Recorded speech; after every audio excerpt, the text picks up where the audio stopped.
Nixon was hesitating there, and Huddersfield Town desperately close to getting a goal to breathe some belief back into their play.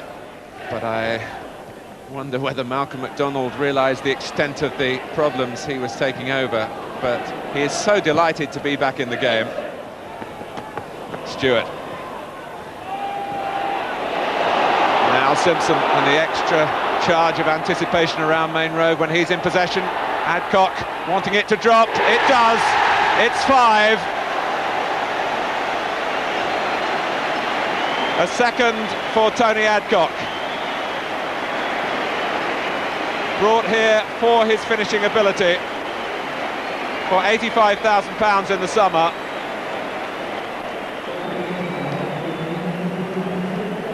And Paul Simpson's thrust down the left-hand side in evidence once more. And here's Stewart. It'll drop for Simpson.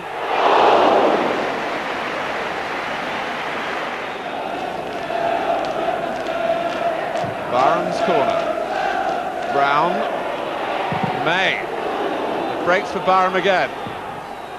And all he could do was pick out the head of John Gidman, guarding the area around the near post. Here comes Simpson. White to his left. It breaks for White. And Gidman, who started it all with a headed clearance, very nearly rounds it all off, having run the length of the pitch. Nixon very much in the fashion of goalkeepers these days, coming out of the area to get extra distance, and he might get an assist here.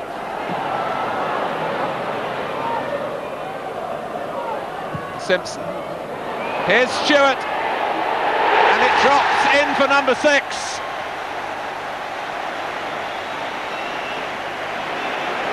Again with Paul Simpson the provider, and this was the textbook far post cross. Stewart perfectly positioned to receive it and convert it.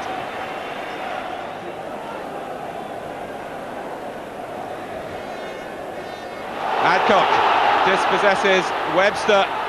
He's on a hat-trick. He's got it. 7.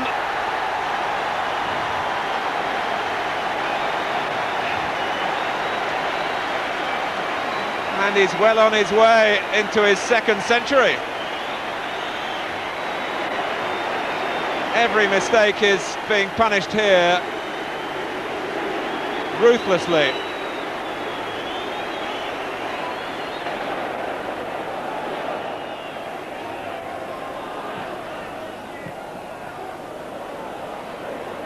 Gidman. Manchester City, to their credit, haven't drawn breath. And Stewart angled the header down, which was certainly the right thing to do.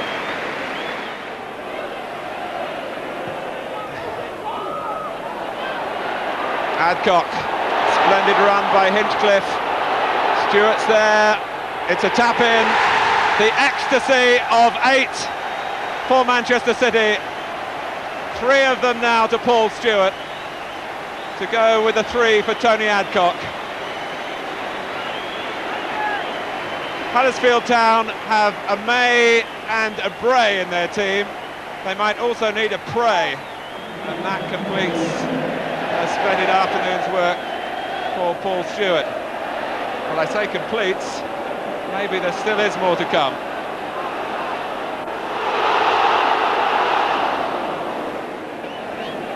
Well, they are real supporters. McNabb. Adcock looked at the linesman, the flag has stayed down. White, 9! Finishing here of the highest calibre. David White, 9-0.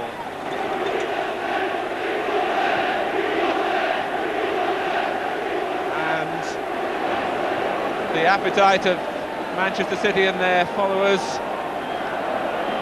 not satisfied yet, I'm sure, with double figures beckoning. Cork. Penalty. David Cork pushed down. A sympathy vote, perhaps?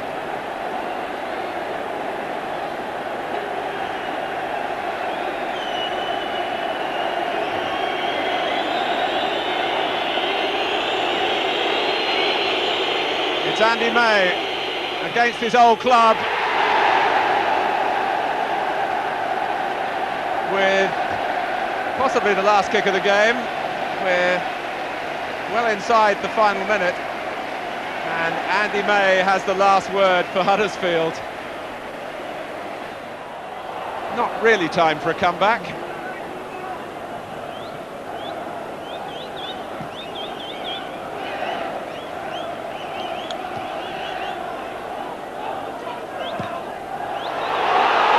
It's White.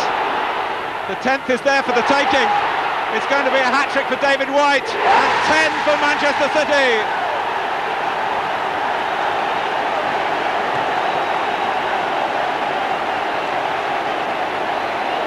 A day that will be remembered at Main Road for a very, very long time indeed.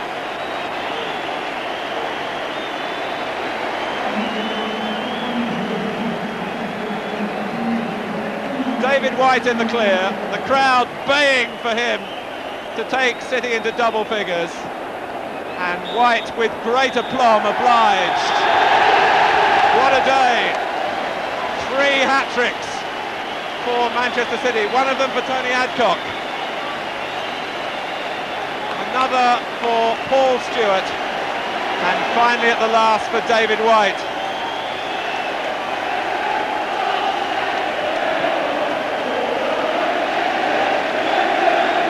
Huddersfield Town's attempts to rebuild set back,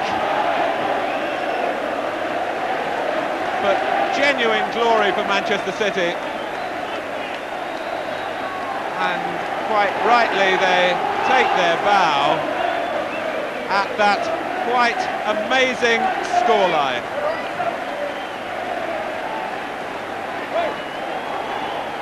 Well, lads, you've had us thumbing through the record books. 3 hat-tricks from 3 different players in the same team. Tony's, yours came up first. Can you remember about it in the hurly-burly of a 10-1 game? It was just a flash.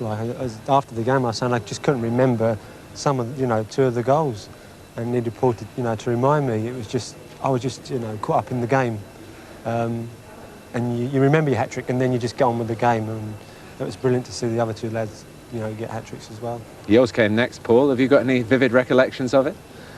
Well, not really, no. I was credited to a hat-trick, I think, early on in the season against Bradford, which I didn't actually get, so...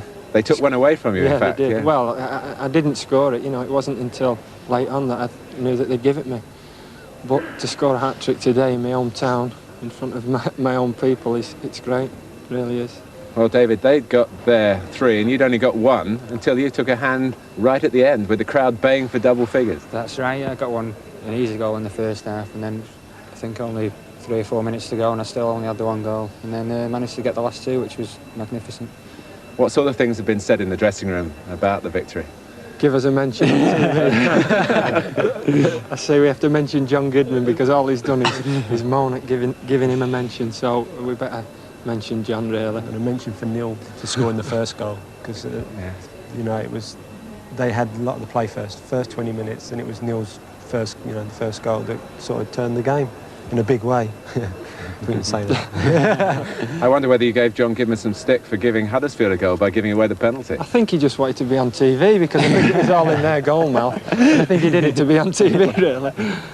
But we're just pleased for everyone, not just ourselves, we were just there to put the icing on the cake, really. It's pleasing for everyone in the team. Who gets the match ball? I think we're going to sort that out in the changing rooms now. Yeah, it's a scrap. A fist fight. I think they're going to give us 3 balls. Each.